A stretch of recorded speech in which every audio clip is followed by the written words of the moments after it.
ये कहानी सुनिधि नाम की एक लड़की की है। सुनिधि अपने अमीर माँ बाप की इकलौती औलाद थी।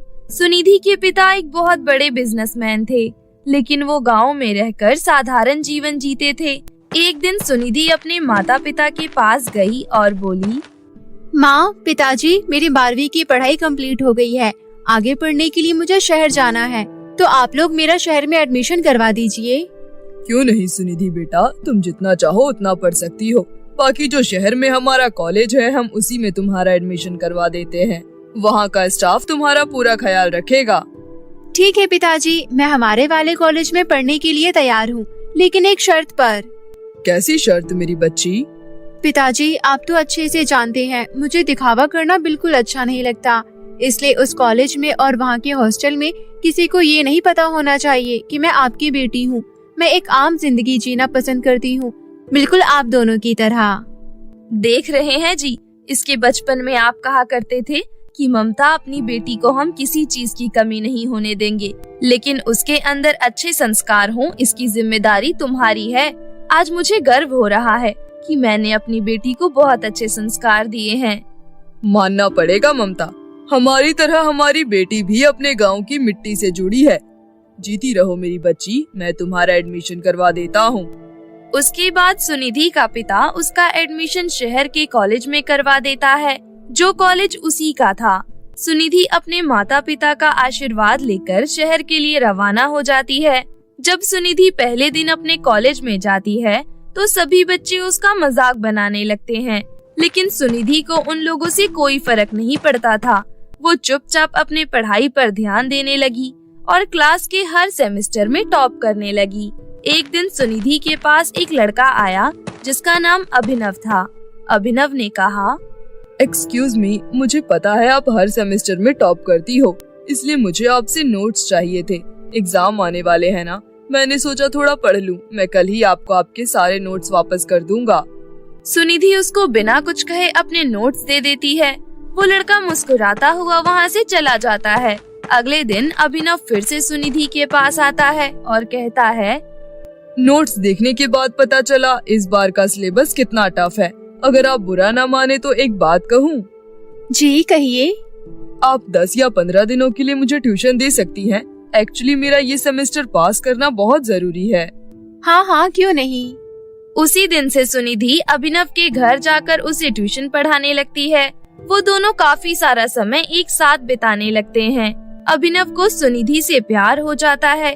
उसे सुनिधि के विचार, उसका साफ दिल, बोलने का तरीका, ये सब बहुत अच्छा लगता है। देखते देखते दोनों को एक दूसरे से बहुत गहरा प्यार हो जाता है। सुनिधि जानती थी कि अभिनव उससे बहुत प्यार करता है, लेकिन उसने अभिनव को अपने बारे में पूरी सच्चाई नहीं बता रखी थी। एक दिन सुनिधि अभिनव से मिलने हॉस्टल के बाहर जाती है। ट्रैफिक के कारण वो थोड़ा लेट हो जाती है। Sorry, I am so sorry Abhinav, तुम्हें तो पता है ना यहाँ कितना ट्रैफिक रहता है। तुम्हें पता है मैं पूरे 1 घंटे पहले निकली थी हॉस्टल से और यहाँ आने में इतना समय हो गया। बस ये समझ लो कि पूरी दुनिया से लड़कर आई हूँ मैं तुमसे मिलने। लड़ाई चाहे जैसी भी हो, तुम्हें कोई नहीं हरा सकता मेरी काली माता। क्या कहा तुमने अभिनव? क्या बाकी लोगों की तरह तुम भी मेरा मजाक बना रहे हो? अगर मैं तुम्हें पसंद नहीं हूँ तो फिर तुम मुझसे प्यार क्यों करते हो? नहीं नहीं सुनिधि, तुम तो बुरा मान गई। मैं तुम्हारा मूड ठीक करने की कोशिश कर रहा था।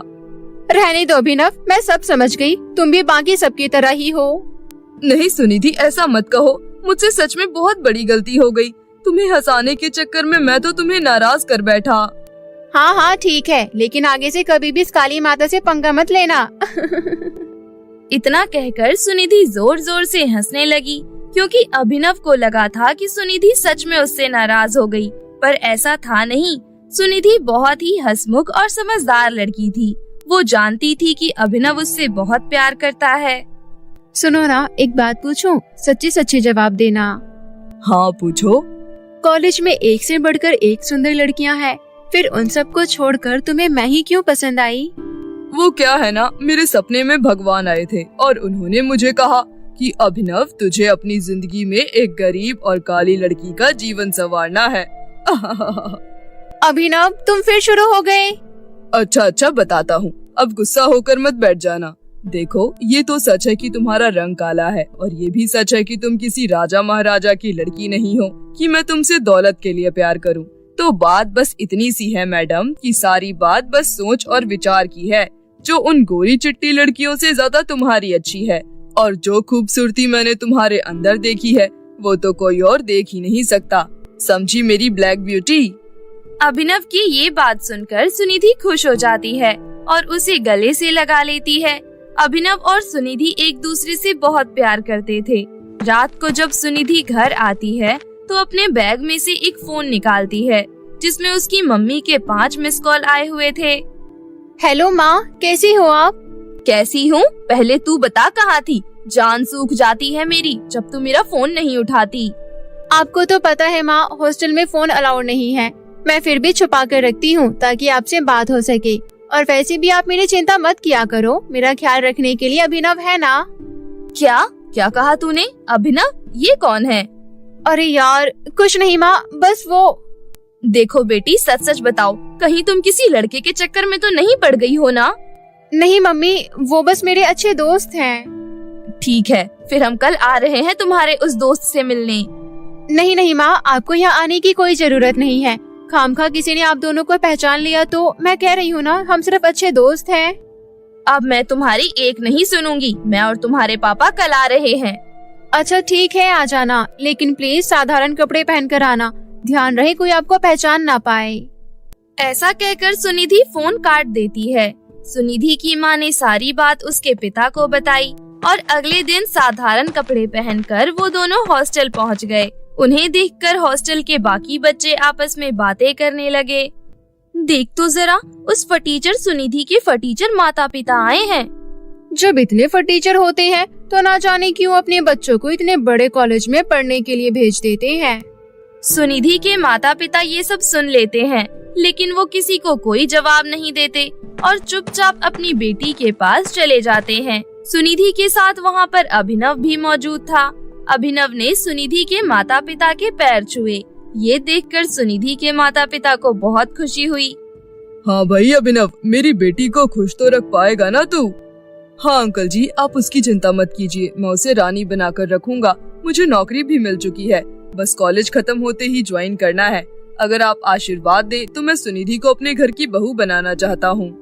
अभिनव सुनिधि के माता पिता को बहुत पसंद आया। रिश्ते के लिए हामी भरने के बाद सुनिधि के माता पिता वापस गांव लौट गए। इसका मतलब सुनिधि ने अभिनव को भी हमारे बारे में पूरी सच्चाई नहीं बता रखी है। फिर भी वो लड़का सुनिधि से बहुत प्यार करता है। सच में सुनिधि ने अपने लिए हीरा ढूंढा है। ऐसा लड़का तो उसके लिए हम भी नहीं ढूंढ पाते। मानना पड़ेगा, लड़का तो हमें भी पसंद आया। सुनिधि के माता पिता उसकी समझदारी और पसंद से बहुत खुश थे, लेकिन अभिनव की माँ सरिता देवी को इस रिश्ते से खुशी नहीं थी। बेटा मेरी बात सुन, कहाँ तू इतना गोरा चिट्टा लड़का है और वो बिल्कुल काली, और अब तो तेरे पास अच्छी नौकरी भी है, और कहाँ वो फटीचर गवार। तू मेरी बात मान, मैं तेरे लिए परी जैसी लड़की ढूंढ कर लाऊंगी जो सुंदर भी होगी और पैसे वाली भी। माँ, पिताजी के इस दुनिया से जाने के बाद हम भी तो फटीचर ही हो गए थे ना। फिर क्या आपने नौकरी करके मुझे पाल पोस कर इतना बड़ा नहीं किया? आप देखना, मैं और सुनिधि भी बहुत मेहनत करेंगे, और मैंने उससे उसका दिल देखकर शादी का फैसला किया है, चेहरा देखकर नहीं। अभिनव की जिद के आगे सरिता देवी चुप हो गई। कुछ दिनों के भीतर ही सुनिधि और अभिनव की शादी हो गई। अपनी शादीशुदा जिंदगी में सुनिधि और अभिनव बहुत खुश थे। अभिनव काम पर जाता था और सुनिधि घर में रहकर पूरा घर संभालती थी, लेकिन फिर भी उसकी सास उसके काले रंग को लेकर ताने मार ही दिया करती थी। इसी तरह कई महीने बीत गए और एक दिन सरिता अचानक से सीढ़ियों से गिर पड़ी और बेहोश हो गई। सुनिधि फौरन अपनी सासू माँ को शहर के सबसे बड़े अस्पताल में ले गई। दरअसल वो अस्पताल भी उसके पिता का ही था। सुनिधि के फोन करने पर अभिनव भी हॉस्पिटल पहुँच गया। Thank you so much Sunidhi, तुम नहीं जानती आज तुमने मुझ पर कितना बड़ा एहसान किया है। तुम्हारी वजह से आज मेरी माँ बच गई। कैसी बातें कर रही हो तुम? वो मेरी भी तो माँ है। सरिता हॉस्पिटल के जिस कमरे में थी वो हॉस्पिटल का सबसे महंगा कमरा था। ये देखकर अभिनव थोड़ा हिचकिचा गया, लेकिन उसने सुनिधि से कुछ नहीं कहा और अपने कमरे से बाहर आ गया। और अपने बॉस को फोन करने लगा ताकि वो कुछ एडवांस सैलरी ले सके। दूसरी तरफ सुनिधि भी फोन पर अपनी माँ से बात कर रही थी। चलो भगवान का लाख लाख शुक्र है कि मेरी समधन जी ठीक है। अच्छा ठीक है बेटा, जितना जल्दी हो सके हम वहाँ आ रहे हैं, लेकिन ये बताओ इस बार हम क्या बनकर आए, गरीब की अमीर? जैसा आपको ठीक लगे माँ, मुझे लगता है कि यही सही वक्त है अभिनव को सच्चाई बताने का। ठीक 2 घंटे बाद अस्पताल के बाहर एक बहुत महंगी गाड़ी आकर रुकी और उसमें से सुनिधि के माता पिता उतरे और उन्हें लेने हॉस्पिटल का मैनेजर खुद आया। वेलकम सर, जब से आपने ये हॉस्पिटल बनवाया है फर्स्ट टाइम यहाँ विजिट कर रहे हो। थैंक यू मिस्टर गुप्ता, और बताइए सब ठीक है? हाँ जी सर, सब ठीक है। तभी वहाँ पर अभिनव आ जाता है और वहाँ का ऐसा नजारा देखकर हैरान हो जाता है। तब सुनिधि के पिता कहते हैं, मिस्टर गुप्ता इनसे मिलिए, ये मेरे दामाद जी हैं। Hello sir. Hello sir. क्या बात है दामाद जी, आज मेरे चरण स्पर्श नहीं करोगे क्या? आप बिल्कुल संकोच मत कीजिए, आपकी माताश्री को कुछ नहीं होगा, उनका बहुत स्पेशल ट्रीटमेंट किया जाएगा क्योंकि ये हॉस्पिटल हमारा ही है। अभिनव बहुत हैरान था। तभी वहाँ सुनिधि आती है और कहती है, तो मिस्टर पतिदेव, आप मुझे ब्लैक ब्यूटी कहते थे ना? आपकी black beauty royal black beauty है। अभिनव सब कुछ समझ गया था। वो हैरान जरूर था, लेकिन उसे इस बात की खुशी भी थी कि वाकई वो सुनिधि की नजरों में अपना सच्चा प्यार साबित कर पाया और सुनिधि के रूप में उसे एक बहुत ही अच्छी और समझदार जीवन साथी मिली। कुछ समय में उसकी माँ बिल्कुल ठीक हो गई और वो पूरा परिवार खुशी खुशी अपना जीवन व्यतीत करने लगा।